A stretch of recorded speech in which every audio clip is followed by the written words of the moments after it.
Sarvi from PMC School, JNHS, Godbhaga. I, Sanjita Pradhan from PMC JNHS, Godbhaga. I am Jasmine Conchor from PMC JNHS, Godbhaga.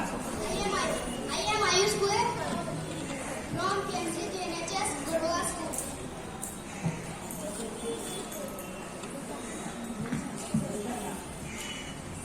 Honorable members, a very good morning to all of you. I welcome you all to the mock parliament winter session. I hope this session will be fruitful. ଆଜିର ଏହି ଶୀତକାଳୀନ ଅଧିବେଶନରେ ମୁଁ ସମସ୍ତଙ୍କୁ ସ୍ୱାଗତ କରୁଛି। ବର୍ତ୍ତମାନ ମୁଁ ଅନୁରୋଧ କରିବି ଶିକ୍ଷା ମନ୍ତ୍ରୀଙ୍କୁ ସେ ଏନ୍ଇପି 2020 ବିଷୟରେ ବିବରଣୀ ପ୍ରଦାନ କରିବେ। Thank you, Speaker Ma'am. ଜାତୀୟ ଶିକ୍ଷାନୀତି 2020 ହେଉଛି ଏକବିଂଶ ଶତାବ୍ଦୀର ପ୍ରଥମ ଶିକ୍ଷାନୀତି। ଏହି ଶିକ୍ଷାନୀତି ପ୍ରତ୍ୟେକ ବ୍ୟକ୍ତିର ସୃଜନଶୀଳ ସାମର୍ଥ୍ୟର ବିକାଶ ଉପରେ ବିଶେଷ ଗୁରୁତ୍ୱ ଦେଇଛି। ଏହି ଶିକ୍ଷାନୀତି ଏହି ସିଦ୍ଧାନ୍ତ ଉପରେ ଆଧାରିତ ଯେ ଶିକ୍ଷା କେବଳ ଜ୍ଞାନଗତ କ୍ଷମତାର ବିକାଶ ନୁହେଁ ବରଂ ସାମାଜିକ, ନୈତିକ, ଆବେଗିକ ସ୍ୱଭାବର ବିକାଶ ପାଇଁ ଉଦ୍ଦିଷ୍ଟ। ନୂତନ ଶିକ୍ଷାନୀତି ଅନୁସାରେ 5+3+3+4 ଢାଞ୍ଚା ଅନୁସରଣ କରାଯିବ। Thank you. ଆଜି ଆମେ ଜାତୀୟ ଶିକ୍ଷାନୀତି 2020 ଉପରେ ଚର୍ଚ୍ଚା କରିବା। ନୂତନ ସରକାରର ନୂତନ ଶିକ୍ଷାନୀତି ଏହି ଶିକ୍ଷାନୀତି ମୂଲ୍ୟ ଉଦ୍ଦେଶ୍ୟ କ'ଣ ବୁଝାଇ ପାରିବେ ମନ୍ତ୍ରୀ ମହୋଦୟ?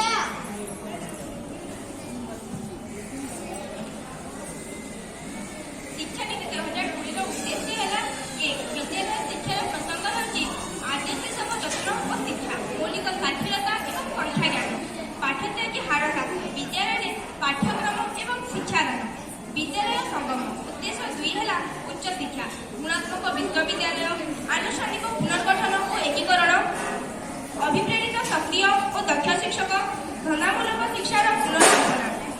ଉଦ୍ଦେଶ୍ୟ 3 ହେଲା ଅନ୍ୟାନ୍ୟ ପ୍ରମୁଖ କ୍ଷେତ୍ରଗୁଡ଼ିକ, ବୃତ୍ତିଗତ ଶିକ୍ଷା, ଜୀବନବ୍ୟାପୀ ଶିକ୍ଷଣ, ଭାରତୀୟ ଭାଷା, କଲା, ସଂସ୍କୃତିର ପ୍ରୋତ୍ସାହନ, ପ୍ରଯୁକ୍ତିବିଦ୍ୟାର ବ୍ୟବହାର, ଅନଲାଇନ୍ ଓ ଡିଜିଟାଲ ଶିକ୍ଷା।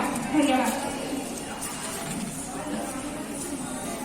Thank you, Speaker Ma'am. ଆପଣମାନେ କେବଳ ନୂତନ ଯୋଜନା ପ୍ରସ୍ତୁତ କରନ୍ତୁ। ଛାତ୍ରମାନଙ୍କ ସମସ୍ୟା, ଶିକ୍ଷକମାନଙ୍କ ଅଭାବ ଏବଂ ଅନ୍ୟ ସମସ୍ୟାଗୁଡ଼ିକ ସମାଧାନ କେବେ କରାଯିବ? ଦୟାକରି ଶାନ୍ତ ରହନ୍ତୁ। ଶିକ୍ଷକମାନେ କାହିଁକି ବାରମ୍ବାର ରାୟ ରାସ୍ତାରେ ଆନ୍ଦୋଳନ କରୁଛନ୍ତି? ନୂତନ ଶିକ୍ଷାନୀତିରେ ଆର୍ଥିକ ଦୁର୍ବଳ ପରିବାର ପିଲାଙ୍କ ପାଇଁ ସ୍ୱତନ୍ତ୍ର ଛାତ୍ରବୃତ୍ତି ଯୋଜନା, ମାତୃଶ୍ରୀ ଖାଦ୍ୟ ଖୋଜ ଯୋଜନା ତଥା ଆଧୁନିକ ଦକ୍ଷତା କେନ୍ଦ୍ର ଖୋଲିବାର ପ୍ରସ୍ତାବ ରହିଛି। ନୂତନ ଶିକ୍ଷକ ନିଯୁକ୍ତି ପ୍ରକ୍ରିୟା ଚାଲିଛି। ଶିକ୍ଷକମାନଙ୍କ ସମସ୍ୟାର ସମାଧାନ ପାଇଁ ବ୍ୟବସ୍ଥା କରାଯାଇଛି। 3 ବର୍ଷ ମଧ୍ୟରେ 45,000 ଶିକ୍ଷକ ନିଯୁକ୍ତି ଦିଆଯିବ। ମନ୍ତ୍ରୀ ମହୋଦୟ, ଦୟାକରି କହିବେ କି ଏହା କେବଳ କାଗଜରେ ରହିବ ନା କାର୍ଯ୍ୟକାରୀ ମଧ୍ୟ ହେବ? ଗ୍ରାମୀଣ ଛାତ୍ରଛାତ୍ରୀମାନେ ଡିଜିଟାଲ ଶିକ୍ଷାରେ କିପରି ସାମିଲ ହେବ? ଏହା ଏକ ପ୍ରହସନ ନୁହେଁ କି? ନୂତନ ଶିକ୍ଷାନୀତିର ଆବଶ୍ୟକତା କ'ଣ ଥିଲା? ମହୋଦୟ, ଗ୍ରାମାଞ୍ଚଳ ପାଇଁ ଏକ ବିଶେଷ ଯୋଜନା ଆରମ୍ଭ ହେବ ଯାହାଦ୍ୱାରା ଉଚ୍ଚ ଗୁଣବତ୍ତାର ଶିକ୍ଷା ଯୋଗାଇ ହେବ। ପୁରୁଣା ସ୍କୁଲ ପାଇବ ନୂଆ ରୂପ। ଓଡ଼ିଶାରେ ଲାଗୁ ହେଲା ପିଏମ୍ସି ସ୍କୁଲ। ଓଡ଼ିଶାରେ ପାଖାପାଖି 68 ସ୍କୁଲ ପିଏମ୍ସି ସ୍କୁଲରେ ବିକଶିତ ହୋଇଛି। ICT, digital lab, digital library, digital learning ବ୍ୟବସ୍ଥା ରହିଛି।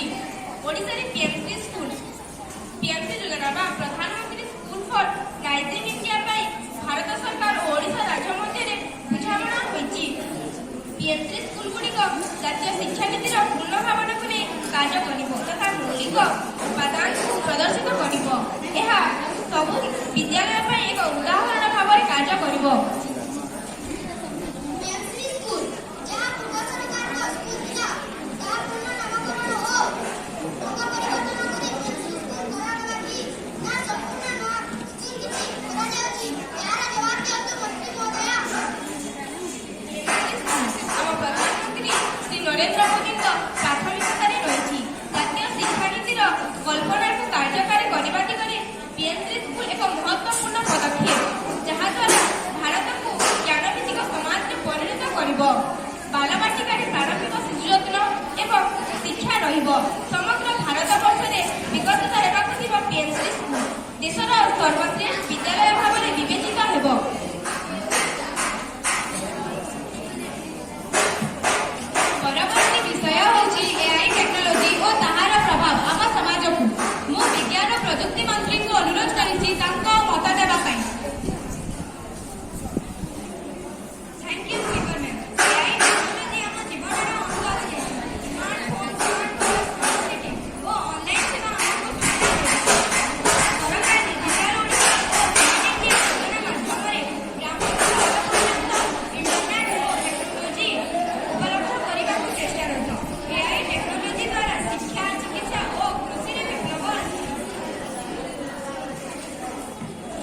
ସ୍ପିକର ମହୋଦୟ, ଏଆଇ ଟେକ୍ନୋଲୋଜି ନିଶ୍ଚିତ ଉନ୍ନତିର ପ୍ରତୀକ, କିନ୍ତୁ ଆପଣମାନେ ଦର୍ଶାଇଥିବା ସମସ୍ୟା ପ୍ରତି ଜରୁରୀ ପଦକ୍ଷେପ ଅବଲମ୍ବନ ମଧ୍ୟ ଅତ୍ୟାବଶ୍ୟକ। ଏହି ସମସ୍ୟାମାନଙ୍କ ଉପରେ କଠୋର ନିୟମ ଓ ନିୟନ୍ତ୍ରଣ ପାଇଁ ମୁଁ ପ୍ରତିଶ୍ରୁତି ଦେଉଛି। ଧନ୍ୟବାଦ। ସମୟ ସମାପ୍ତ ହେଲା। ଆଜିର ଆଲୋଚନା ଏଠାରେ ସମାପ୍ତ କରାଗଲା।